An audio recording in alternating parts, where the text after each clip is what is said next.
Bismillah ar-Rahman ar-Rahim. Assalamu alaikum. Peace be upon you. My name is Brother Omar Rashed, and I'm the author, poet, and Peaceful Heart's Guide. And I wanted to share with you one of the struggles that I was dealing with some time ago. I was dealing with being absolutely and completely depressed and losing complete hope in Allah. I had been diagnosed with depression and I had been diagnosed with bipolar, and I was really struggling with the emotions. I was feeling down, I was feeling out, and I was really wondering, why has Allah left me alone? Why has Allah made it so that I suffer depression and bipolar, and for example, my brothers and sisters don't, that I'm the only one that has to deal with this struggle? And it was really painful. It felt like Allah had left me all alone to deal with this and hadn't given me any Islamic resources to help me to get out of this.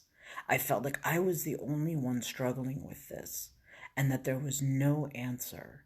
When I had gone to scholars and friends and family trying to get help, I just felt alone and that they just didn't understand what I was going through. What I really wanted was some resources, some way of feeling better.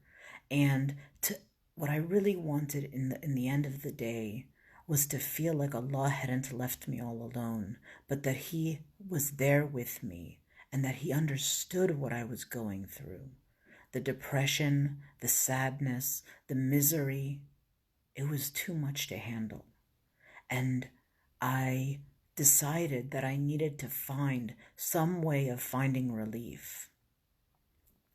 I ended up talking to local imams, talking to local scholars, and trying to find answers and Islamic resources that would help me to feel better. I tried and I tried and I tried, and the scholars I talked to didn't really help. They told me things like just pray harder, just make dua. Some told me that it might be shaitan. Other people told me, and especially my friends said, oh, well, your iman is probably just weak and you're not praying hard enough. And if you loved Allah, you wouldn't feel this depression and you wouldn't feel this sadness. None of these were things that were helpful for me. And it just pushed me further and further into the depression and the sadness and the isolation. And I felt like I didn't have anyone with me.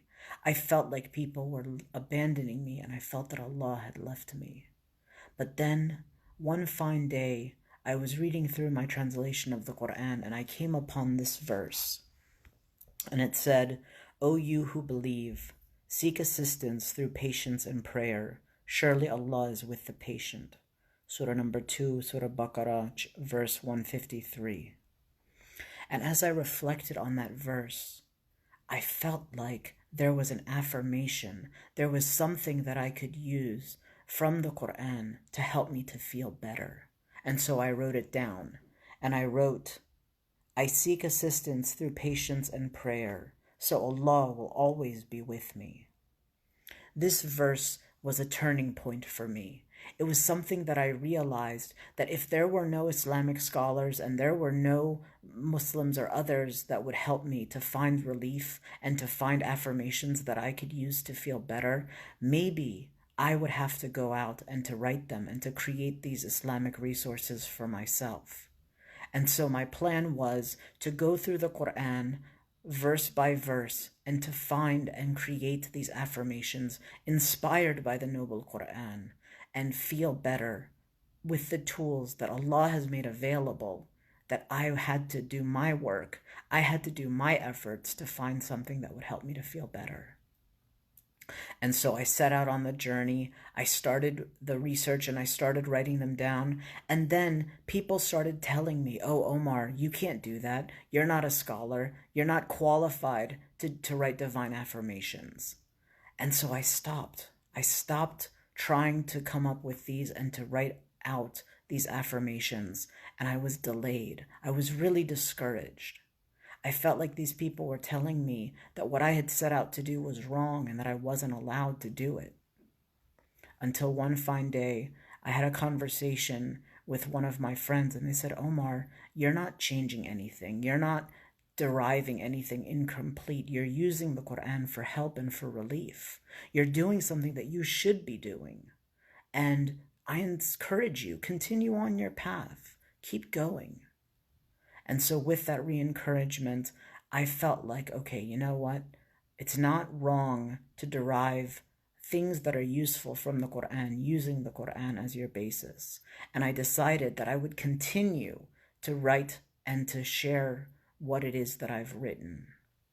And so at the end, alhamdulillah, after this long process, I went through the Quran and I created a book, and I called it Divine Affirmations, 80 plus affirmations from the Noble Quran.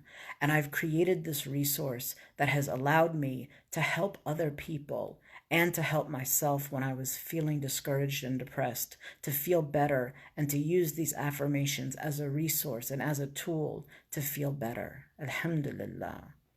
But most of all, at the end of this journey, I found that, alhamdulillah, I didn't feel like Allah had left me alone.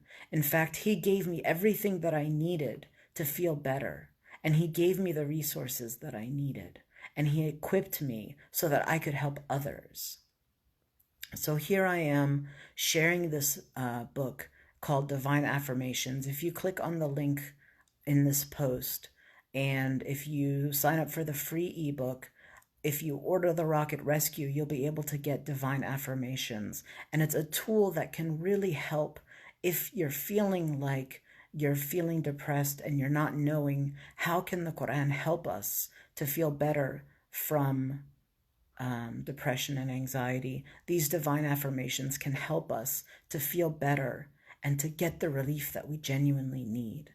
And alhamdulillah, it's been so beneficial that I've been sharing it with others, and I hope that you take advantage and that you take the time to get the relief that we all need, because it doesn't help to stay quiet and in the shadows. And especially if there aren't other people who are there helping us, then inshallah this will be a relief, and this will be a resource that can help you to get out of the struggle, because Allah hasn't left us alone. He hasn't abandoned us. He's given us what we need in the Quran and in other resources to feel better. And so I encourage you to take advantage of these opportunities and to get the relief that you seek. Indeed, Shaitan threatens us with poverty, and it's Allah who promises us forgiveness and mercy and abundance. So the question is, who are we going to believe? So I encourage you to take the next step, to get these Divine Affirmations and to feel better, and to use the Quran to feel relief from the depression and anxiety. Again, my name is Brother Omar Rashed, and with that I bid you adieu. Assalamu alaikum wa rahmatullahi ta'ala wa barakatuh.